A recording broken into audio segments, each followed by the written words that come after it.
Hi நேயர்களே, welcome to Madan movie மேட்னே.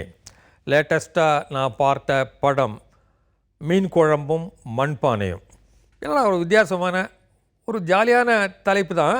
என்ன இது மாதிரி ஒரு தலைப்பு வச்சுருக்காங்களே அப்படின்ற டவுட் வந்து படத்தை பார்த்த உடனேயே கிளியர் ஆகிடுச்சு. ஆக்சுவலி அதில் ஒன்றும் சஸ்பென்ஸ் ஒன்றும் கிடையாது. மலேசியாவில் இருக்கிற ஒரு ரெஸ்டாரண்ட்டினுடைய பெயர் தான் மீன் குழம்பும் மண்பானையும். அதனுடைய ஹோட்டலினுடைய ஓனர் வந்து பிரபு சார் நடிச்சிருக்காரு. பிரபுவனுடைய 200th மூவி அது. ஸோ நம்ம வந்து அவரை வாழ்த்த வேண்டும். இன்னும் அந்த 200ன்றது 400 800ன்னு ஆகணும். பிகாஸ் இந்த படத்தில் வந்து 200வது படம் அப்படின்னு அது வந்து சரியாக ஒர்க் அவுட் ஆகாமல் இருந்தால் அது ரொம்ப வருத்தமான விஷயம். அதற்கு மாறாக இந்த படத்தில் வந்து அவர் தூள் கலப்பியிருக்காரு. அவரை வந்து அவருடைய அந்த காமிக் சென்ஸு, அந்த பாடி லாங்குவேஜு அதெல்லாம் வச்சுட்டு டாமினேட் பண்ணுறாரு. இந்த படத்தில் வந்து டாமினேட் பண்ணுறவர் வந்து பிரபு தான். பிரபுக்கான படம் இது. அதில் வந்து ரொம்ப ஜோராக அவர் பண்ணது வந்து ரொம்ப என்ஜாயபுளாக இருக்குது. இ ஃபிட்ஸ் இன் லைக் பெரிய அன்பான ஒரு அப்பாவாக வரார் அவர். அவருடைய சன்னா வந்து காளிதாஸ் ஜெயராம், மலையாளம் ஆக்டர், அவருடைய சன்னு. அவர் ஒரு டீனேஜ் பாயாக வராரு. அந்த ரோல் கரெக்டாக பொருத்தமாக அவருக்கும் அமைஞ்சிருக்கு. நேயர்களே, மீன் குழம்பும் மண்பானையும் ஒரு ஜாலியான டைட்டிலோடு இருக்கிற ஒரு என்டர்டெய்னிங் மூவி. அந்த படத்தினுடைய இயக்குனர் அமுதேஸ்வர் புதுயுகம் ஸ்டுடியோவுக்கு வந்திருக்காரு. Let us welcome him. Thank you for coming. ரொம்ப தமாஷான இன்ட்ரெஸ்டிங்கான ஒரு தலைப்பு. இன்ஃபேக்ட் நான் எடுத்த உடனே எனக்கு தோணினது வந்து ரொம்ப ஸ்ட்ரிக்ட் வெஜிடேரியன்ஸ் வந்து இந்த மீன் குழம்பு பேரை பார்த்துட்டு இந்த படத்தில் என்ன ஒரே மீனாக ஒரு மூணு வாங்கல ஒன்று இல்லையா? அது ஒரு அதில் சில மீனுன்றது எப்படி பேர் வந்துச்சுன்னு தெரியல. பார்த்தா மலேசியாவில் நான் போயிருக்கும்போது சார் ஒரு ஹோட்டல், வெஜிடேரியன் ஹோட்டலில் வெஜிடேரியன் மீன் குழம்புன்னு போட்டிருந்தாங்க. அப்படியா? ஆமாம் சார். பெங்காலில் வெஜிடேரியன் தானே சொல்லுவாங்க. ஆனால் மீன் கிடையாது அங்கே. மீன் இங்கே வந்து மீன் குழம்பு டேஸ்ட்டில் மீன் மாதிரியே பீசஸில் கட் பண்ணி போட்டு ஒரு இதை தயார் பண்ணி போடுறாங்க. ரொம்ப ஆச்சரியமாக இருக்குது. ரொம்ப டேஸ்ட்டாக இருந்துச்சு. அதனால் மலேசியாவோடலாம் கனெக்ட் பண்ணோம்னா இது வெஜிடேரியனும் கூட. அப்படியா? பட் இந்த பேரில் நிஜமாக ஹோட்டல் இருக்காங்க? இல்லை இல்லை இல்லை, இனிமேல் வச்சாதான் ஓகே. நம்ம ஃப்ரெண்ட் உங்களுக்கு எப்படி இந்த ஐடியா வந்தது? இது மாதிரி ஒரு வித்தியாசமான பேர், அதாவது சாப்பிட வாங்க அப்படின்லாம் ஹோட்டல் பேர்லாம் வைக்கிறாங்க தமாஷா. மண்பானையம்ன்றது நல்ல ஐடியா. அதுவும் மண்பானை, அதான் மீன் குழம்பு ஜென்ரலாக மண்பானையில் சமைச்சாலே டேஸ்ட்டு. அதில் வந்து ரொம்ப ஸ்பெஷலாக நான்வெஜ் சாப்பிட்றவங்களுக்கு மீன் குழம்பு வந்து மண்பானையில் இருந்துச்சுன்னா ரோட்டில் போயிட்டு இருக்கும்போது போர்டு போட்டிருந்தா நிறுத்தி சாப்பிட்ருவாங்க. அப்படியா? ஆமாம், அந்த அவ்வளோ ஈர்ப்பு அதுக்கு உண்டு. Okay okay, very good very good. இந்த படம் வந்து நீங்களே ஸ்கிரிப்ட் தான்? ஆமாம், this is not a remake or any idea? கிடையாது சார், எதுவுமே இல்லை. லைஃப்பில் பார்க்குற ஒரு 4-5 விஷயங்கள் சேர்த்து பண்ண ஒரு ஸ்கிரிப்ட். அதில் நம்ம இப்படி இருந்துச்சுன்னா என்னென்னு நம்ம கற்பனை ஒன்று இருக்கும்ல, இப்படி இருந்துச்சுன்னா நல்லா இருக்குமேனு தோணும்ல, அதெல்லாம் சேர்ந்த ஒரு ஸ்கிரிப்ட். கம்ப்ளீட்டாக நமக்கு வந்து டெக்னிக்கலாக ஒரு டைரக்டராக இப்படி ஃபீலிங்கோடு நான் வந்து ஆசைப்படுறதே சராசரி மனுஷனாக நம்ம ரசிக்கிற விஷயங்கள்லாம் சேர்த்து படம் பண்ணுவோம். Okay okay. இந்த படத்தில் மெயின் கான்செப்ட் ஒன்று நான் கவனித்தேன். படம் முழுக்க அதாவது கம்யூனிகேஷன் இருக்கணும் 2 பேருக்கு நடுவில். ப்ளஸ் வந்து இந்த சாரி தப்பு பண்ணால் மனிதர்கள் வந்து அதை தாண்டி போகணும். அது தவிர அங்கேயே போய் ஸ்டக்கப் ஆகிடக்கூடாது அப்படின்ற ஒரு ஒரு ஒரு மூடு அந்த படத்தில் நிறைய. அதை நம்ம பார்த்ததே ஃப்ரெண்டோட ஒருத்தர், அண்ணனோட ஃப்ரெண்டு, அவங்க வீட்டில் இருக்க அம்மாவும் அப்பாவும் பேசிக்கிறவே மாட்டாங்க. அப்படியா? நாங்கள் போய் காஃபி நாங்கள் போய் உட்காந்துருப்போம், அந்த அம்மா கொண்டு வந்து காஃபி கொடுப்பாங்க, அவர் வந்து உட்காந்து பேசிகிட்டு இருப்பார். ஆனால் இவங்க 2 பேர் மட்டும் பேசிக்க மாட்டாங்க. அவருக்கும் காஃபி வச்சுருப்போம், அவருக்கு காஃபிலாம் கொடுப்பாங்க. அட்லீஸ்ட் 14 இயர்ஸ் 14 இயர்ஸாக 2 பேரும் பேசிக்கிறது இல்லை. என்ன காரணம்னா ஏதோ ஒரு வார்த்தை ஏதோ சொல்லிட்டாங்களா, அது அவங்க 2 பேருக்குள்ளே தான் தெரியும், நமக்கு தெரியாது.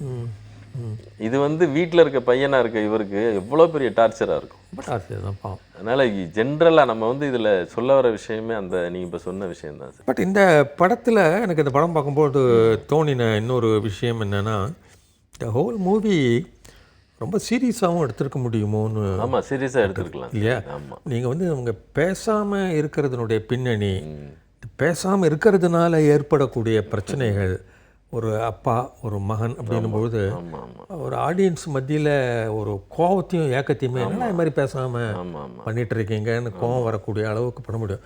பட் அது வந்து படத்தினுடைய காம்ப்ளெக்ஸ் இதே மாற்றிடும்னு நினைக்கிறேன். இல்லை, அது ஒரு அதில் என்ன ஆயிரும்னா சார், நம்ம இதில் சொல்கிறதே சின்ன பிள்ளைக்கும் இது இருக்குன்னு தான் சொல்கிறோம். சின்ன பிள்ளையாக இருக்கவனுக்கும் கொஞ்சம் ஏஜ்டாக இருக்கவங்க எல்லாருக்கும் இது இருக்குது. அப்படி இருக்கும்போது நம்ம அப்படி போயிட்டோம் அப்படின்னு சொன்னோம்னா மற்ற பல பேர்னால அதை கனெக்ட் பண்ணிக்கிற முடியாது. இதில் வந்து எல்லாரும் கனெக்ட் பண்ணிக்கலாம். ஒரு டைம் ஸ்பெண்ட் பண்ணுறதோ இல்லை இந்த ஈகோவோ கோவமோன்றது ஹஸ்பண்ட் ஒய்ஃப் கனெக்ட் பண்ணிக்கலாம், அப்பா பிள்ளை கனெக்ட் பண்ணிக்கலாம், லவ்வர்ஸ் கனெக்ட் பண்ணிக்கலான்றது தான் நம்ம அண்ணன் தம்பி எல்லாரும் கனெக்ட் பண்ணிக்கலாம். 98% இது ஏதாவது ஊருக்கு அதிகமாக இருக்காது, ஏதாவது ஊர் சம்பந்தமாக இதில் ஏதாவது இது பண்ணுறதா எப்படி பரவலாக இருக்கா? அதாவது ஏதாவது இது காரைக்குடி பக்கம் மட்டும் தான் அதிகம் அப்போ மாதிரி இல்லை இல்லை பரவலாக இருக்குது. நம்ம இதில் இன்னொன்று மெயினாக சொல்கிறோம்ல சார், அந்த பையனுக்கு அப்பாவுக்குமான இதுவே இங்கேனா அப்பா வந்து டைம் ஸ்பெண்ட் பண்ணணும்னு நினைக்கிறாரு பையன் கூட. இதான் சிம்பிள், ரொம்ப சிம்பிள். பேசலானே சொல்லிட்டு வேற ஒன்றுமே இல்லை, உட்காரு பேசலாம் அப்படின்றாரு. அவன் பேசுறதுக்கு அவன்கிட்ட ஒன்றும் இல்லைன்றான். இவர்கிட்ட என்ன பேச போகிறோம், ஒன்றும் இல்லை, எனக்கு ஒன்றும் இல்லைங்கிறான். அவர் ஏன்ட்ட இருக்குன்றாரு, அதை கேளுன்றாரு. அதையும் கேட்க முடியல. ஏன் அப்படின்னா அது அவர் சைடு இவ சைடு நியாயமானா இல்லை இவ சைடு தப்பானா அதுவும் கிடையாது. அவர் அதை புரிஞ்சுக்கணும். அவருக்கான ஃப்ரெண்ட்ஷிப்பு, அவருக்கான யார்கிட்ட பேசுனா அதுக்கு சரியாக இருக்குமோ அந்த இதை ஃபார்ம் பண்ணிக்கணும். நான் என் பையன் கூட மட்டும்தான் இருப்பேங்கும்போது தான் அந்த ப்ராப்ளம்லாம் வருது. ஓகே, இதை அவன் கடைசியில் சொல்லுவான். சொல்லும் போது நீங்கள் என்னை ஒரே ஆள் தான், நான் மட்டும்தான் இருக்கேன்றதுனால தான் நானும் வந்து இந்த மாதிரி சில நேரத்தில் தப்பாக நடந்துக்கிட்டா கூட உங்களுக்கு வேறு வழி இல்லாமல் நான் என்ன சொன்னாலும் ஒத்துக்கிட்டீங்க அப்படின்னு. ஆமாம் ஆமாம். ஆடியன்ஸு அவங்க பேசலையேன்றதையும் அவங்க அப்பா வந்து பாவம் இவ்வளோலாம் சமைச்சிலாம் போட்டு இவ்வளோ அக்கறை எடுத்துக்கிறாரு பையன் மேலே அப்படின்ற ஃபீலிங்கில் ஒரு ஒரு சின்ன பச்சாதாப உணர்வு இந்த படத்தில் வராமல் போயிடுத்தோன்னு எனக்கு ஒரு ஃபீலிங். அதுக்கு காரணம் ஆமாம் அந்த பிரபு மேலே. அதுக்கு காரணம் நீங்கள் ஒரு காமெடியாக ட்ரீட் பண்ணதுனால இல்லை. ரெண்டு விஷயம் சார், நம்ம அதை அவர் மேலே பரிதாபம் படணும்னு நம்ம நினைக்கல. நான் என்ன இது பண்ணுறேன்னா அவரும் ஓரளவுக்கு இவனை புரிஞ்சுக்கிட்டாருன்னா பெட்டர்னு சொல்கிறோம் நம்ம. அதாவது என்னன்னா இது ஒன் சைடடாக நம்ம சொல்லலை. பையன் வந்து அப்பாவை புரிஞ்சுக்கிறவே இல்லை அப்படி சொல்லலை, அப்பாவும் பையனை புரிஞ்சுக்கல. அந்த இது இருக்குல்ல, அவர் மேலே பச்சாதாபம் வரணுன்றது இல்லை. ஏன்னா பையன் அப்பாவை பற்றி இன்னொரு பொண்ணு கேர்ள் ஃப்ரெண்டு தப்பாக பேசும்போது இவன் அவ்வளோ எமோஷனலாக லவ்வே பிரேக் பண்ண முக்கியமான சீன் அது. இது அவனும் அதுதான் ஒரிஜினல். வெளியில் காமிப்பான், பார்த்தீங்கன்னா வீட்டில் காமிக்க மாட்டான். ஏன்னா அது வெக்கம். ஓகே, அப்பாட்ட போய் எப்படி அப்படின்ட்டு. எப்படி தோணித்து உங்களுக்கு இந்த நல்ல கான்செப்ட்? இது ஒரு வித்தியாசமான கான்செப்டாக இருந்து தமிழ் படங்களில் இது டஃப் கான்செப்ட், ரொம்ப டஃப். சில இதில் வந்து இது ஈஸியாக சில இதில் சொல்கிறாங்க இந்த இன்டர்நெட்டு வியூவர்ஸ் ரிவ்யூஸ்ல எல்லாம் அதை பார்க்கும்போது நமக்கு ரொம்ப இதாக இருக்குது. என்னடா எவ்வளோ டெப்த்து கான்செப்ட், அதை உணர்றவங்க வெளியே பேசுகிறதுக்கும் ரொம்ப அசால்ட்டாக அதை ஹேண்டில் பண்ணுறதுக்குமான விஷயம் இருக்குது. என்ன சொல்கிறாங்க இந்த நெட்டில் ரொம்ப அசால்ட்டாக இருக்காது அப்படின்னு ஒரு இதெல்லாம் பார்த்தேன். அது காரணம் என்னென்னு காரணம் தெரில. ஏதாவது ஒன்று அப்படி சாதாரணமாக ஒரு கதையை சொல்கிறது இருக்குல்ல, ஊர் ரொம்ப மினிமம். நான் சொல்கிறது 98% ஃபுல் சப்போர்ட்டு. இப்போ பார்த்த எல்லாரும் படம் பார்த்துட்டு வந்து அவ்வளோ பேரும் அவ்வளவு என்ஜாய் பண்ணி படம் பார்த்துட்டாங்க. பார்த்ததில் ரெண்டு டைப்பான இது என்ன அப்படின்னு சொன்னால், நிறைய பேர் காமெடின்னு வந்ததுனால எனக்கு செகண்ட் ஹாஃப் சூப்பர் அப்படின்றாங்க. இது ஆக்சுவலாக ஃபீல் குட் மூவி. ஆமாம், நீங்கள் உட்காந்து பார்த்தீங்கன்னா நீங்கள் அது கூட ட்ராவல் பண்ணிங்கன்னா, நாங்கள் அதுதான் சொல்லுவோம், ட்ராவல் பண்ணிட்டீங்கன்னா உங்கள் கூட அந்த படம் இன்னொரு 3 மணி நேரம் ட்ராவல் பண்ணும். ஓகே, வீட்டுக்கு வந்து நீங்கள் அன்றைக்கி ஹாப்பியாக இருக்க முடியும் இந்த படத்தை பார்த்ததுனாலயாவது. இந்த காலத்தில் 90% வீட்டை விட்டு வெளியே போனால் வரும்போது சண்டையோடு தான் வருவோம். இது வந்து ஃபேமிலிக்கு விதிக்கப்பட்ட சாபம்.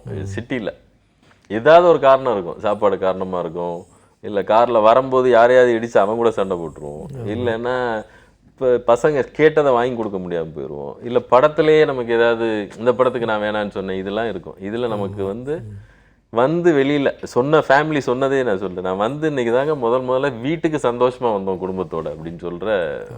ஏன்னா லைட்டாக ஏதாவது வந்துச்சுன்னா கூட இது அதை டிஸ்டர்ப் பண்ணுது அவங்கள, அப்படி பண்ண விடாமல் கோவப்பட விடாமல். ஸ்க்ரீன் பிளே நீங்கள் தான் இதெல்லாம் கம்ப்ளீட்டாக பண்ணியிருக்கீங்க இல்லையா? ஒரு லைவ்லியே போகிறது. பட் ஆனால் பெரிய திருப்பங்கள்ன்ற மாதிரி ஒன்றும் இல்லை.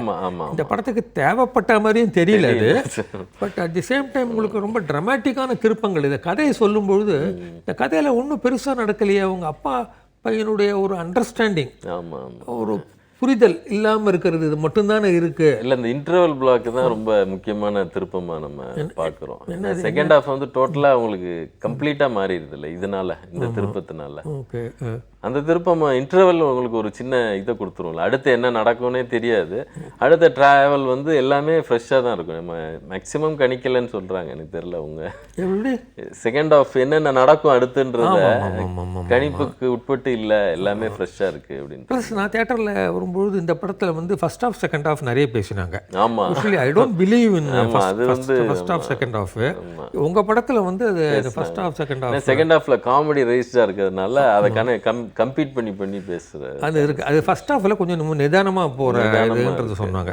செகண்ட் ஹாஃப் காமெடி நல்லா இருக்குதுன்னு ஒருத்தர் சொல்லியிருந்தாரு. கம்ப்ளீட்டாக அது எனக்கு அது மாதிரி படலை. பில்டப் ஆன ஃபீலிங் தான். ஆமாம். டேக் ஆஃப் தான், அப்படியே கொஞ்சமாக டேக் ஆஃப் பண்ண முடியும் இல்லையா, எடுத்து எடுப்புலன்னு பண்ண முடியாது. 2 மணி நேரம் 10 நிமிஷம் படம்னா அது அப்படி தான் நம்ம பார்க்கணும். அது எல்லாருமே இப்போ படம் பார்க்குறவங்களே அதை அப்படி பார்க்குறதுங்கிறது முழு கதையாக பார்த்துட்டாங்கன்னா ரொம்ப சந்தோஷமாக இருக்கும். இதில் அடுத்தபடியாக வந்து ஆஃப்டர் எ லாங் டைம் வந்து பிரபு சார்னுடைய ஒரு இதை நம்ம பார்த்தோம். அதாவது அவருடைய ஆக்டிங் கெப்பாசிட்டியும் என்ன எக்ஸ்பீரியன்ஸும் இல்லையா, அவருடைய எக்ஸ்பிரஷன். எனக்கு எப்பவுமே நினைப்பேன் அவர் வந்து நல்ல காமெடி ரோல்ஸ் பண்ணலாம் இல்லையா. ஃபுல்லாக நிறைய காமெடி இது பண்ண முடியும் அவருக்கு. காமெடி இங்கே நான் சொல்கிறது வந்து காமெடியனா இல்லை, இப்போ இதில் அப்படி தானே. இப்போ இதில் வந்து காமெடியன் கிடையாது, காமெடியன் இல்லை அவர் இல்லை இல்லையா. பட் அவருடைய பதட்டம் அந்த இதெல்லாம் இல்லையா, இன்னசென்ஸ், அவரோட இன்னசென்ஸ் வந்து பெரிய ப்ளஸ், நல்லா இருக்கு. இன்ஃபேக்ட் நான் ரொம்ப என்ஜாய் பண்ணேன். அவங்களுக்கும் இந்த பூஜா குமாருக்கும் ஆமாம் நடுவில் வர இது இல்லை. காஃபி என்ன பேர் என்னன்னு கேட்ட உடனே கும்பகோணம் டிகிரி காஃபி பாரு. ஆமாம் அது அந்த மாதிரி. ரெண்டாவது நீங்கள் பூஜா குமார் அங்கே இன்ட்ரடியூஸ் பண்ணதுனால பிரபு சாரோட இமேஜ் வந்து இன்னும் க்யூட்டாக மாறுறது. க்யூட், ஆமாம். ஜென்ரலாக அப்பா இல்லாமல் இன்னொரு க்யூட்னஸ் இல்லாமல் இன்னொரு இல்லையா. அவர் ஆல்சோ ஒரு ஜாலியான ஹேண்ட்ஸமான இல்லையா ஒரு பர்சனாலிட்டின்ற ஒரு இது வந்தது. அது நீங்கள் யோசிக்கல அது எப்படின்னு. அதாவது பிரபு சார் அப்பாவாக இருக்கும்போது அது மாதிரி ஒரு பூஜா குமாரை கொண்டாந்து அவர் இமேஜை மாற்றுறது ப்ராப்ளம் வரும்னு யோசிக்கல. இல்லை, எனக்கு வந்து சார் அதான் நான் ரசிக்கிற விஷயமாகவே தான் அதை நான் பார்த்தேன் சார். இன்னொன்று முதல்ல ரொம்ப பெரிய இது அப்பாவுக்கு போய் எப்படி ஒரு பையன் கல்யாணம் பண்ணி வைக்க முடியும்லாம் இருக்குது. அதனால் தோணியிருக்காது உங்களுக்கு கடைசியில் பார்த்தோம்னா. என்ன அப்படின்னா பையனுக்கும் புரிஞ்சுக்கிட்டு அப்பா வந்து அடுத்த கட்டத்துக்கு போகும்போது பையன் அப்பா கூட யாராவது இருந்தால் நல்லது அப்படின்னு தோணி நம்ம பண்ணி வைக்கிறது இருக்குல்ல, அதுக்கான வேலைகள். அதுக்கான பொறுத்த வரைக்கும் அது மாதிரி அப்பாவுக்கு ஒரு கல்யாணம் பண்ணிக்கணும் அப்படின்னு அதற்கான ஏற்பாடு பண்ணுறது அல்டிமேட் புரிதல். அதான் ஆமாம், ஒரு பையனுக்கு ஆமாம் அண்டர்ஸ்டாண்டிங் உச்சக்கட்டம் அதுதான் நினைக்கிறேன். அதை விட பெஸ்ட் கிடையாது. அது இந்த படத்தில் வர பெஸ்ட் சன்னுன்னா அவனாக தான் இருக்கும், அதான் இருக்க முடியும் இல்லையா. ஓகே, எக்ஸ்பீரியன்ஸ் ஆஃப் மேக்கிங் பிரபு இந்த ரோலில் பண்ண இதை நல்ல பழக்கமா உங்களுக்கு முன்னாலேயே? இல்லை சார், ஃபஸ்ட்டு மீட்டிங் வந்து நான் அதாவது இந்த ப்ராஜெக்டை வந்து முதல்ல ஒரு மலேசியன் ப்ரொடியூசருக்கு நான் இது என்ன கதை எங்கேருந்து ஃபார்ம் ஆச்சுன்னு சொன்னேன். நான் வந்து மலேசியாவில் ஒரு ஃபேமிலி தாய்மான சுவாமின்னு எங்களுக்கு ரிலேட்டிவ் தாத்தா அவர் போய் சின்ன வயசில் இங்கே செட்டில் ஆகி அங்கேயே ஒரு மேரேஜ் பண்ணிக்கிறாரு. அவருக்கு 2-3 பசங்க பிறக்கிறாங்க, ஒய்ஃப் இறந்து போயிடுறாங்க. ஆனால் அவர் கடைசி வரைக்கும் அந்த ஒய்ஃப் மேலே இருக்க லவ்வில் கல்யாணமே பண்ணிக்கல ஒரு. ஆனால் அவங்க பார்த்துக்கிறதுக்கு குழந்தைங்கள பார்த்துக்கிறதுக்கோ இதுக்கோ இன்னொரு அம்மா இருக்காங்க, அந்த இறந்து போன ஒய்ஃபோட அம்மா, அவங்க பார்த்துக்கிறாங்க. இதுதான் என்னோட இது. அதில் அவருக்கு ஒரு பையன் குமரன் ஒரு பையன் இருக்காப்புல, அவர் வந்து டோட்டல் மாடர்னு அங்கேயே லவ் பண்ணுறாரு. இதை வேறு நாள் அக்செப்ட் பண்ண முடியல. இதெல்லாம் தான் என்னுடைய இந்த ஸ்டார்டிங். இது மலேசியாவில் நடக்குது. ஓகே, இதில் என்னென்னா ஏன் இது வந்து இங்கே பண்ணியிருக்கக்கூடாது, அப்பாக்கள் இங்கே தானே கஷ்டப்படும், அதெல்லாம் கன்ஃபார்ம் தான், அதில் மாற்றம் இல்லை. இங்கேனா உங்களுக்கு ஒரு பிரச்சனைனா கூட யாரோ சொந்தக்காரன் வீட்டு கோச்சிட்டு போயிடலாம், ஏதோ ஒன்று நடந்துடலாம். அங்கே வந்து இவங்க 2 பேர் மட்டும்தான், ஊரே விட்டுட்டு இங்கே வந்துட்டாரு. ஓகே, அவர் பையனை விட்டா யாருமே இல்லைன்னு நினைக்கிறாரு. அப்படி இருக்கும்போது அவர் என்ன சொன்னாலும் பெருசாக தெரியுது இவருக்கு. ஓகே இல்லைன்னா அவங்களுக்கு வேற சாதாரண வேர்ட்ஸ்லாம் பெருசாகிடாது. 2 பேர் மட்டும்தான், 2 பேரை தவிர யாருமே கிடையாது அப்படின்னு நினைக்கிற ஒரு கேரக்டர்கிட்ட ஒரு வேர்ட் சொல்லும்போது உன்னை தவிர எனக்கு யாருமே இல்லைன்னு நினச்சினே நீயே இப்படி சொல்லிட்டேன்னா அது இது இப்படி இருக்க வேர்டு அது பெருசாக மாறி நம்மளை வந்து பயங்கரமாக ஆக்கிரமிச்சிடும் அப்படிங்கிற. அது தப்பாகவே தெரியல. மலேசியான்றது இதில் வந்து எதுக்கு மலேசியா அப்படின்னு தெரியல. ஏன்னா ஒரு சாங்குக்காக மலேசியா நீங்கள் போட்டிருக்கீங்க சாங்கு அந்த இதெல்லாம் கூட படமே சில மலேசியா இல்லை. பட் அந்த இடத்துல அந்த ஒரு ஹோட்டல் வச்சது அந்த இதெல்லாம் என்னமோ இந்த படத்தில் வந்து ரொம்ப ரியலாக தான் இருந்தது. ஆமாம் சார், ஒரு ஆர்டிஃபிஷியலாவோ மலேசியாவே ரியல் மலேசியா தான் காமிச்சிருக்கோம். நம்ம டூர் போனா என்ன பார்ப்போமோ அந்த லிட்டில் இந்தியா ஏரியால தான் சொல்லவே சொல்கிறீங்க ஒரு இடத்துல லிட்டில் இந்தியான்னு அந்த இது நீங்கள் லிட்டில் இந்தியா ஏரியால ஹோட்டல் வச்சிருக்க ஒருத்தர் தான் நம்ம ப்ராஜெக்டை முதல்ல பண்றதாவே இருந்துச்சு. அப்படியா? ஆமா, அப்போ வந்து வேற ஒரு ஹீரோவுக்கு சொல்லியிருந்தேன். அதுக்கும் பிரபு சார் தான் அப்பாவை நம்ம கதை சொல்லியிருந்தேன் இந்த கம்பெனி போறதுக்கு முன்னாடியே சொல்லி அவருக்கு ரொம்ப பிடிச்சிருந்துச்சு. அதில் அவர் ஆனந்த் சார் ப்ரொடக்ஷன் எக்ஸிக்யூட்டிவ் அந்த கம்பெனியோட, அவர் வந்து இது பண்ணும்போது இந்த பட்ஜெட் ரீதியாக பண்ண முடியாமல் இருந்துச்சு. அது அப்போ தான் இவங்க துஷ்யந்த் ராம்குமார் சார் வந்து கம்பெனி ஆரம்பிச்சிருக்காரு. நீ வேணா கதை சொல்லி பாருங்க. காளிதாஸ் சார், இவர் ஜெயராம் சாரோட சன்னு காளிதாஸ் வந்து ஹீரோன்னு. நமக்கு அது சாக்லேட் ஆட் தான் எல்லாருக்கும் தெரிஞ்சிச்சு காளிதாஸ் பண்ணது. ஆனால் எனக்கும் வந்து என்னென்னா நம்ம சொல்லியிருக்க ஹீரோஸோடலாம் விட இது டீனேஜ் மேட்டர். இல்லைன்னா அது பெரிய கொஸ்டினாக ஒரு 30 years பாயை வந்து ஹீரோவை காட்டுறதோ இல்லை 25 years 27, 28 வந்து டீனேஜ் அவனுக்கு புரியாதுன்னெலாம் சொல்கிறது வேறு. டீனேஜில் தான் இந்த கோபம் இந்த பிரச்சனை எல்லாமே வரும். அது வந்து 18 to 23, 24 வரைக்கும் தான் நம்ம அதை நியாயப்படுத்த முடியும். அதுக்கு மேலேங்கிறது சொல்ல முடியாது. இவ்வளோ வந்துருச்சு இவன் என்ன புரியாமல் இருக்கான்ற மாதிரி ஆயிரும். அதுக்கு அப்படியே சூட் ஆனாப்புல காளிதாஸ் பார்த்தோன்னே எனக்கு பயங்கர திருப்தி. அப்புறம் கதை கேட்ட உடனே இப்போ அவங்களுக்கு பிடிச்சிருச்சு. அவருடைய ஃபஸ்ட்டு படம் காளிதாஸ் ப்ரொடியூசர்ஸ் எல்லாம் ஒரே சிட்டிங் கதை கேட்டாங்க, உடனே ஷூட்டிங். Okay okay. பட் அந்த அஃப்கோர்ஸ் காளிதாசனுடைய ரோல் வந்து அவராகவே இருக்கலாம் அந்த படத்தில். ஆமாம் ஆமாம் இல்லையா?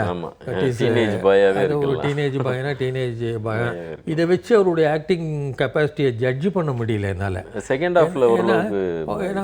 ஏன்னா இதில் சில இடங்களில் வந்து கொஞ்சம் அப்பா சம்மந்தப்பட்டு கொஞ்சம் ஃபீலிங்காக இருக்கிறது அப்படின்றதுலாம் நான் கொஞ்சம் கூர்ந்து கவனித்தேன். அதில் ஃபுல் இது அவர் இன்னும் காட்டின மாதிரி தெரியல.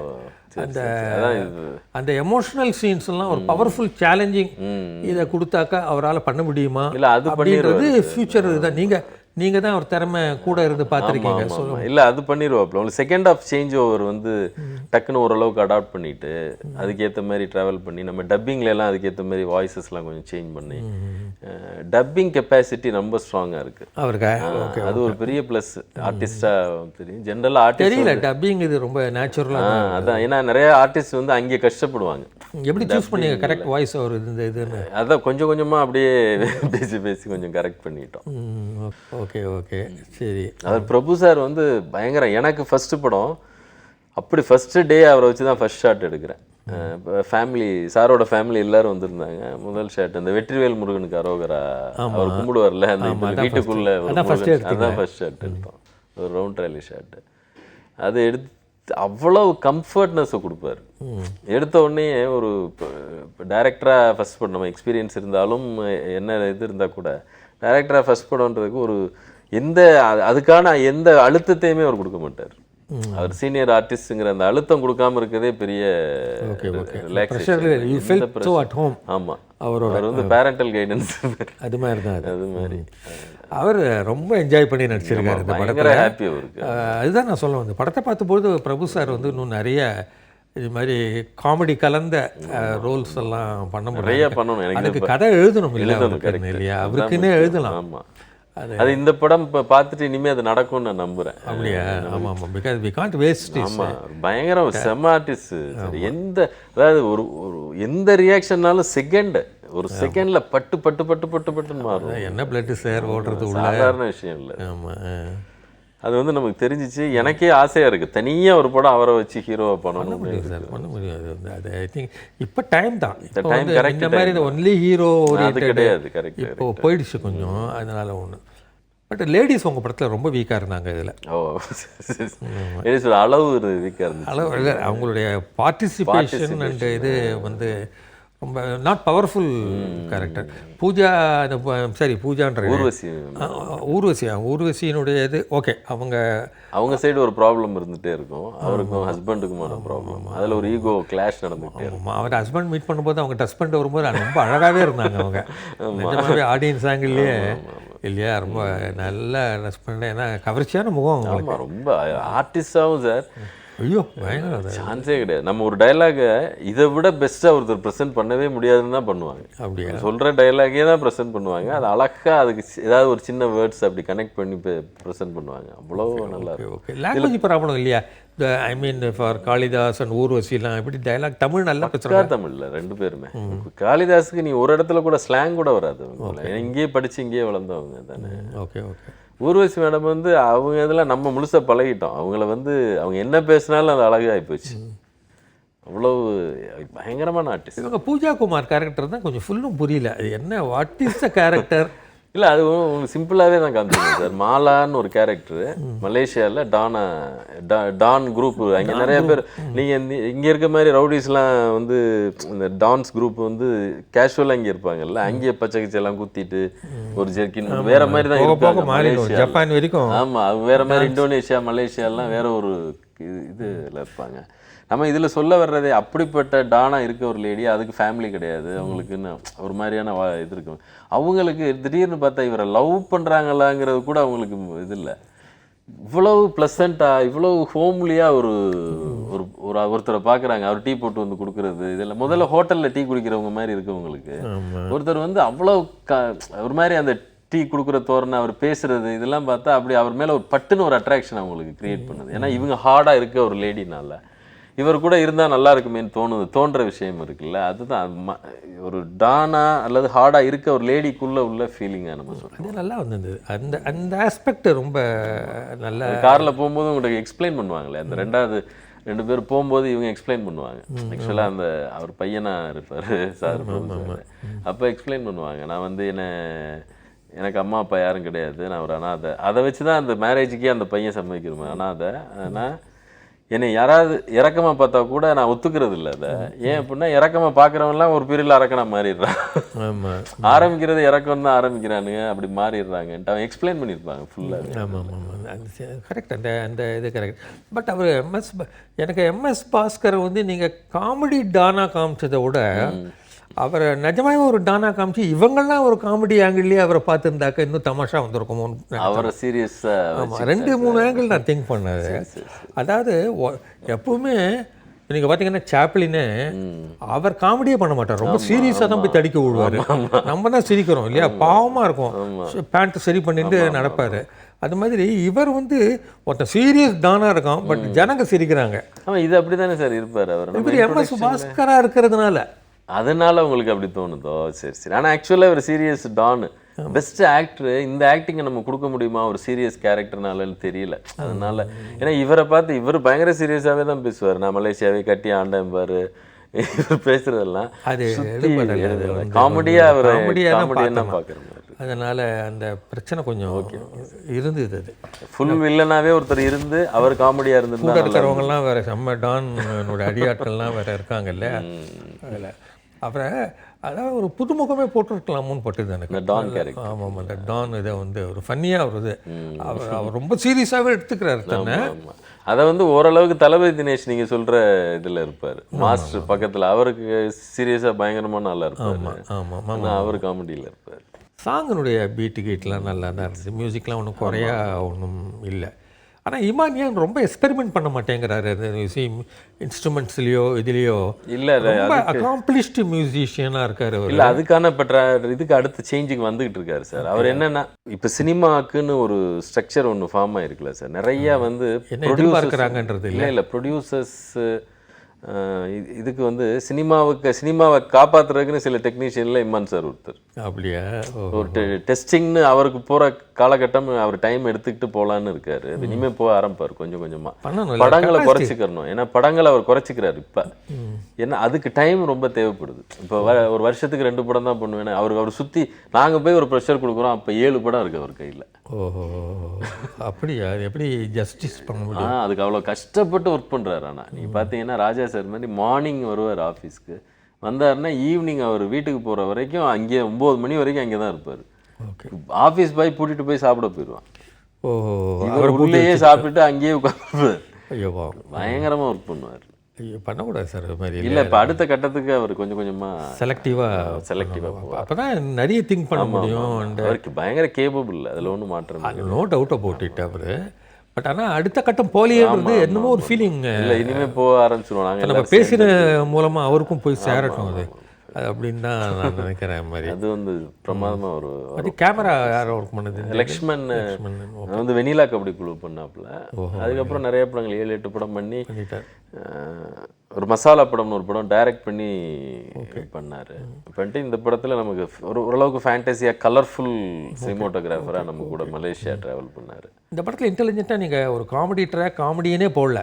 ஆமாம், ட்ராக்கே கிடையாது நம்ம. இல்லை அது மாதிரி ஒன்றுமே எனக்கு அதில் பெரிய நம்பிக்கை கிடையாது. Okay okay. ஏன்னா இவங்க வாழ்க்கையில் காமெடி இருக்குல்ல, அவ்வளோதான். இவங்களுடைய இதுக்குள்ள இவருடைய பரபரப்புலேயே அந்த இது வந்துருத்த ஒரு ஆக்சுவலி சேம் திங் வந்து கமல் சார் வந்து வருது வந்து அஃப்கோர்ஸ் அந்த ஃபேமிலியோட ரொம்ப க்ளோஸ். அவர் பிரபு அவர் அந்த வீட்டு புள்ளன்னு சொல்லிப்பார் இல்லையா, சிவாஜி வீட்டு புள்ள. அவர் வந்தது ரொம்ப நேச்சுரலாகவும் இதாகவும் தான் இருந்தது. பட் அந்த கான்செப்ட் நீங்கள் எப்படி திங்க் பண்ணீங்க? எதனால இந்த கமல் சாரை போடணுன்றத யோஜனை வந்தது உங்களுக்கு? இது என்னென்னா சார், இந்த கதையோடைய மெயின் டேர்னிங் பாயிண்ட்டாக அது இருந்துச்சு. கமல் சார்னா நான் ஃபிக்ஸ்லாம் பண்ணிக்கிற முடியாது. கதை பண்ணும்போது நினச்சி கூட பார்க்க முடியாது, அது நடக்காது. நான் ஒன்று நினச்சிருந்தேன், ஒரு ஓரளவுக்கு பேசிட முடியும் பண்ணிட முடியும்ன்ட்டு. நான் வந்து மம்முட்டி சார்கிட்ட பேசுவேன், ஏன்னா நான் ஒர்க் பண்ணியிருக்கேன், பேசி பார்க்கலான்ட்டு ஒரு இது இருந்துச்சு. அப்புறம் ப்ராஜெக்ட்டுக்கு போயிட்டோம். போய் ப்ரொடியூசர்கிட்ட சொன்னோன்னா படம் முடிச்சிருவோம் சார், ஃபுல்லாக முடிச்சுட்டு இது பேசுவோம், ஏன்னா யார்கிட்ட பேசுவோன்றது பேசுவோன்ட்டு மட்டும் விட்டுட்டோம். எல்லாத்தையும் முடிச்சுட்டு அப்புறம் தான் ஷூட்டிங்கே முடிச்சுட்டு வந்துட்டோம். வந்ததுக்கப்புறம் உட்காந்து பேசும்போது இவங்க அபிராமி துஷ்யந்த் மேடம், இவங்க ப்ரொடியூசரில் ஒரு ப்ரொடியூசர் வந்து அவங்ககிட்ட சொல்கிறாங்க, நம்ம ஏன் சாரை கேட்கக்கூடாது, கமல் சாரை கேட்டு பார்த்தோன்னா அதுக்கு ரொம்ப நல்லா இருக்குமே, ஏன்னா ரொம்ப முக்கியமான பிளேஸ்மெண்ட்டுன்றதுனால. ஒன்று சரின்னு சொல்லிட்டு ராம்குமார் சாரும் துஷ்யந்த் ராம்குமார் சார் 2 பேரும் போகிறாங்க. ராம்குமார் சார் நான் கேட்கலாம் மாட்டேன், சும்மா வேணா வர்றேன் நீ கேட்டுக்கன்னு சொல்லிட்டு தான் போகிறாங்க. 2 பேர் போன உடனே சார் கேட்டு, கமல் சார் என்ன ஜென்ரலாக அவங்க 2 பேரும் ரொம்ப ஃப்ரெண்ட்ஸ் இல்லை, ஆமாம், பேசிட்டு இது மாதிரி படம் பண்ணுறாங்கன்னு. அப்படியா நான் எதுவும் பண்ணுமான்னு இவர் டக்குன்னு கேட்டிருக்காரு, இது மாதிரி ஒரு கேமியோ இருக்குது சார் நீங்கள் பண்ணி அப்படியா அப்படின்ட்டு உடனே ஒத்துக்கிட்டு, அது ஒன்லி கதை சொல்ல எதுவுமே தெரியாது, ஒத்துட்டு நீங்கள் டேரக்ட் வர சொல்லுங்கள், நாளைக்கு நம்ம என்னன்னு கேட்டுருவோம்.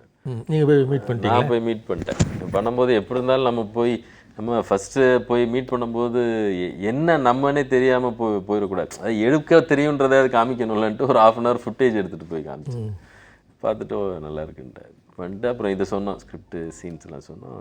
எப்போ நான் வரணும், எப்போ ஷூட்டிங், டேட் சொல்கிறோம் சார். டேட் சொன்னோம். அன்னைக்கு போய் காஸ்டியூம்ஸ் எல்லாமே கன்ஃபார்ம் பண்ணிட்டோம்.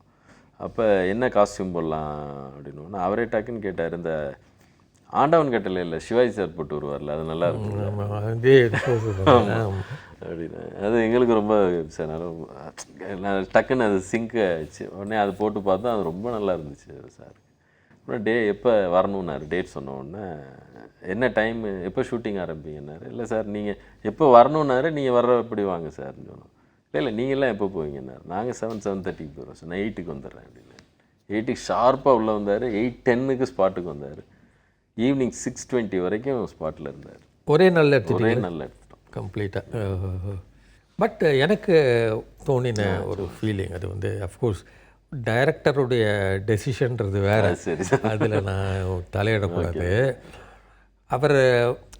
அவர் என்ன சாமியார்ன்றது விவேகானந்தர் மாதிரி ட்ரெஸ்ஸு போட்டுட்டு வருது இல்லை, அவர் வாட் கைண்ட் ஆஃப் சாமியார் அது, அதாவது அவர் இன்னும் ஒரு சித்தர் டைப்பில் இருந்திருக்கலாம் ஒன்று. இந்த எக்ஸ்ட்ராடினரி இவர் வந்து இப்போ ஹைடெக் சாமியார்கள் இருக்காங்கல்ல, ரஜினிஷ் அவங்கெல்லாம் இருக்காங்கல்ல, அவங்க எல்லாருமேலேயும் ஜனங்க வந்து இது பணக்கார சாமியார்ன்ற ஃபீலிங் ஒன்று தான் வந்தது. இல்லை அவருடைய ட்ரெஸ்ஸுக்கு எல்லாம் கொஞ்சம் கிண்டல்லாம் போட்டுன்னு ஒரு மாதிரி ஒரு சாதாரணமாக கொஞ்சம் பரட்டை தலையோட சாமியாராக இருந்தால் எப்படி இருந்திருக்கும்?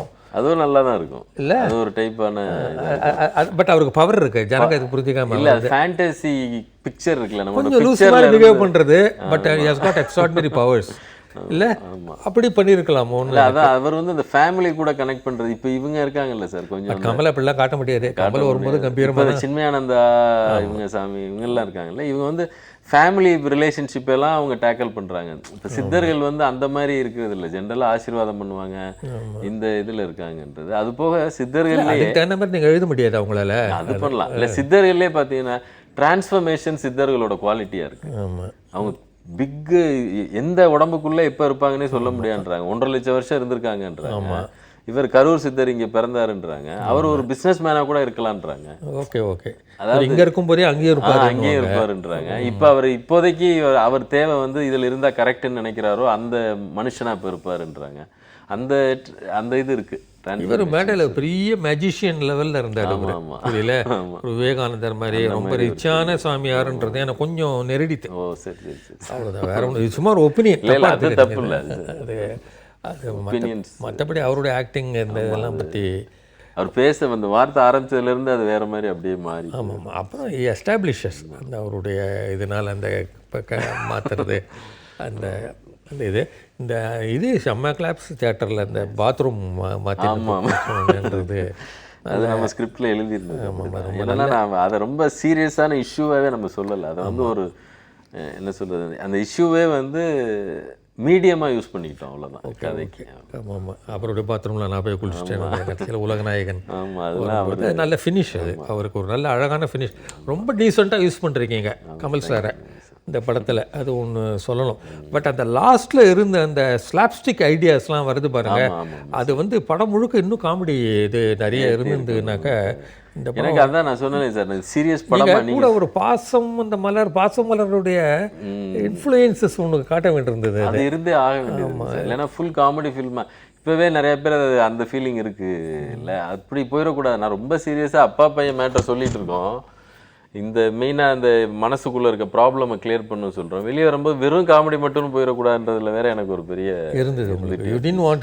ஆமாம், வெறும் காமெடி ஃபிலிமுக்கு நம்ம பண்ணலையே இது. அதுக்கு உட்காந்து இவ்வளோ கஷ்டப்பட்டு ஸ்கிரிப்ட் பண்ணணும் இல்லை. ஓகே ஓகே, அது ரொம்ப கொஞ்சம் அது ஒரு நூல் மேலே நடக்கிற மாதிரி தான், ரொம்ப டஃப்பானது இல்லையா? எவ்வளோ காமெடி அப்படின்ற ஒரு இதில் சம்டைம்ஸ் தோன்றது இன்னும் கொஞ்சம் காமெடி இருக்கலாமோன்னு தோணும். ஆனால் அதை வச்சோன்னே இது அடிபட்டுரும், டோட்டலாகவே அடிபட்டுரும். Okay okay. ஸோ என்ன அப்புறம் நெக்ஸ்ட் பிளான் பண்ணுறீங்க? ஒரு நல்ல என்டர்டெய்னிங் மூவி இது, ஃபீல் குட் சொல்லுவாங்க மாதிரி, பார்க்க எங்கேயும் போர் அடிக்கல. அந்த ஆக்டிங் ஆஃப் பிரபு வந்து இந்த படத்தில் டாமினேட் பண்ணுறாரு. ஃபர்ஸ்ட் படமாக காளிதாஸுக்கும் இவ்வளோ பெரிய ஆக்டிங்கிறது பெருசு தான்.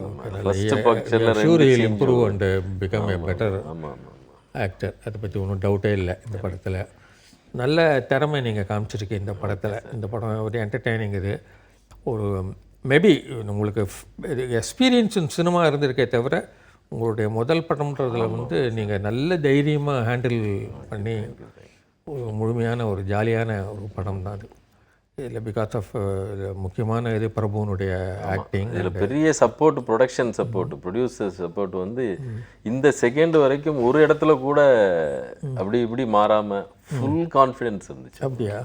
அது ஒரு பெரிய ப்ளஸ். இதில் இல்லைன்னா உங்களுக்கு இந்த மாதிரி ஒரு கொஞ்சம் ஒரு டெஸ்டிங் ப்ராஜெக்டாக ஒன்று எடுக்கிறோம், ஒரு ஸ்கிரிப்ட் எடுக்கிறோங்கிறது இருக்குல்ல, வரும்போது ஃபுல் கமர்ஷியல் பேக்கேஜாக இருந்தால் கூட அதுக்கெல்லாம் என்னமோ வரலாம். ஆனால் அதில் எதுவுமே இல்லை, பக்காவாக இருந்தாங்க. ஸ்கிரிப்ட் சொன்ன ஸ்கிரிப்ட் பக்கம் நல்லா எடுத்துருக்கோம். கேட்டிங்கன்னா பிரபு சார் வச்சு நீங்கள் 100 படம் எடுக்கலாம், தாராளமாக எடுக்கலாம். இல்லை எனக்கு அவர் பார்க்கும்போதெல்லாம் தோணும். அவர் அதாவது இந்த இவங்க பட் ஸ்பென்சர் இந்த ஒரு மாதிரி நம்ம அவருக்கு ஒரு கான்ட்ராஸ்ட் பயங்கரமா இருக்கு பண்ண முடியும். ஈவன் ஒரு போலீஸ் ஆஃபீஸரா அது மாதிரிலாம் கூட பண்ண முடியும். பட் ஸ்பென்சர் படம்லாம் பெரிய ஹிட் இருக்கு. எனக்கு அந்த மாதிரி ஒன்று பண்ணணும்னு ஆசை. அவர் வந்து ஏன்னா அசால்ட்டாக பண்ணுவார். கொஞ்சம் கூட கொஞ்சம் நம்ம என்ன சொல்கிறோங்கிறது மட்டும் அவர்கிட்ட கரெக்டாக ப்ரெசென்ட் பண்ணிட்டோம்னா நம்ம வந்து கவலையே படுவோம். பட் அவருக்கு அந்த ஃபீலிங் இருக்கணும். அதாவது இது மாதிரி காமெடி பண்ணுறதுனால தன்னை நம்ம கொஞ்சம் இறங்கி ஒரு ஸ்டெப் இறங்கிட்டோமோ, அது வரக்கூடாது. ரொம்ப சீரியஸான ஆக்டர் நம்ம அப்படின்றது கொஞ்சம் மாற்றிட்டு வந்தாருனாக்கா ரொம்ப நல்லா இருக்கும். தமிழ் படத்தில் வந்து அவருக்கு இன்னொரு இன்னிங்ஸே. ஆமாம், 100% இது நமக்கு 200 ஃபிலிமில் இது கிடைச்சது ரொம்ப நமக்கு சந்தோஷம். அவங்க ரசிகர்கள் எல்லாருக்கும் பயங்கர ஹாப்பி. அப்படியே ரொம்ப எல்லாரும் கூப்பிட்டு சொல்கிறாங்க சாரை வந்து நாங்கள் ரொம்ப சந்தோஷமாக இருக்குது எங்களுக்கு. ஓகே ஓகே, 200 ஃபிலிமில். So nice meeting, wish you all the best sir. நல்லா போகணும் இந்த படம். ரொம்ப சந்தோஷம் சார் உங்கள்கிட்ட பேசினதில். மெயினாக வந்து நான் அந்த நீங்கள் சொன்னதான் ஏற்கனவே ஒரு தடவை ஒரு இதே மாதிரி ஒரு டைரக்டர்கிட்ட பேசும்போது சொன்னீங்க, நம்ம ஏன் இவ்வளோ காம்ப்ளிகேஷன் வச்சுக்கணுமா, ஒரு ஊரில் ஒரு பாட்டி வடை சுட்டுட்டு இருந்துச்சு, அப்போ ஒரு காக்கா பறந்து வந்துச்சு அப்படின்னு கதை நம்ம கேட்டு வளர்ந்துருக்கோம். அவ்வளோ அழகாக தெளிவாக கதை சொல்லிட்டேன் என்னென்னு அப்படி நினச்சி தான் நம்ம அந்த படமே பண்ணேன். அந்த ஒரு ஊர்லன்னு ஆரம்பித்து மலேசியாவில் அப்படின்னு ஆரம்பித்து ஒரு அப்பா பையனுக்கான பிரச்சனைன்னு ஆரம்பித்து ஒரு கதை பண்ணோம். இது அதே மாதிரி உங்களோட புஸ்தகங்கள் அது ஏகப்பட்டது உள்ள இருக்கு. அது உள்ள மைண்ட் செட்டுக்குள்ள போய் போய் நம்ம ஸ்கிரிப்டுக்கு அதுக்கு வரும்னு வச்சுக்கோங்களேன். எல்லாமே லைஃப் நல்ல அனுபவங்கள் தான். நீங்க இப்போ சொன்னது எல்லாமே எனக்கு ரொம்ப இனிமே சில மாற்றங்கள் நமக்கான இதில் பண்ணிக்கிறதுக்கும் நிச்சயமாக நீங்கள் ரொம்ப நல்லா பண்ணுவீங்கன்றத முழு நம்பிக்கை இருக்குது எனக்கு. ரொம்ப நன்றி. Wish you all the best. Thank you sir. So நேயர்களே, தட் வாஸ் மீன் குழம்பும் மண்பானையும். மீன் குழம்பும் மண்பானையும் பற்றி சுருக்கமாக சொல்லணும்னா, போர் அடிக்காத ஒரு ஜாலியான என்டர்டைனிங் மூவி அந்த படம். With Prabhu in lead role அந்த வாஸ் டன் வெரி வெல் இந்த படத்தில். அவர் எக்ஸ்பெரிமெண்ட்லாம் ஒன்றும் பண்ணலை. அட் தி சேம் டைம் பிரபுனுடைய முழு வீச்சு இந்த படத்தில் நிறைய தெரியறது. Number one. இந்த படத்தில் ட்ராமேட்டிக்கான ஈவெண்ட்ஸ் இல்லாத ஒரு சின்ன குறை அப்படின்னு சொல்லலாம். பவர்ஃபுல் லேடி கேரக்டர்ஸ் இல்லை இந்த படத்தில். ட்ராமேட்டிக்னா திருப்பங்கள் ரொம்ப இல்லை. ஒரு மாதிரி ஒரு சீராக போகிற ஒரு படம், பட் லைவ்லியான படம். இதில் காமெடி இன்னும் கொஞ்சம் ஜாஸ்தியாக இருக்கலாம்னு ஃபீல் பண்ணலாம். மற்றபடி இது மாதிரி ஒரு திருப்பங்கள் இல்லாமல் இருக்கலாம்ன்ற ஒரு ஃபீல் பண்ணலாம். இதெல்லாம் வேறு விஷயம். ஆன் த ஹோல் ஒரு என்டர்டைனிங் மூவி தான் மீன் குழம்பும் மண்பானையும். ஸோ மீண்டும் அடுத்த வாரம் இன்னொரு படத்தோடு உங்களை சந்திக்க வருவேன். டில் தென், பை பை.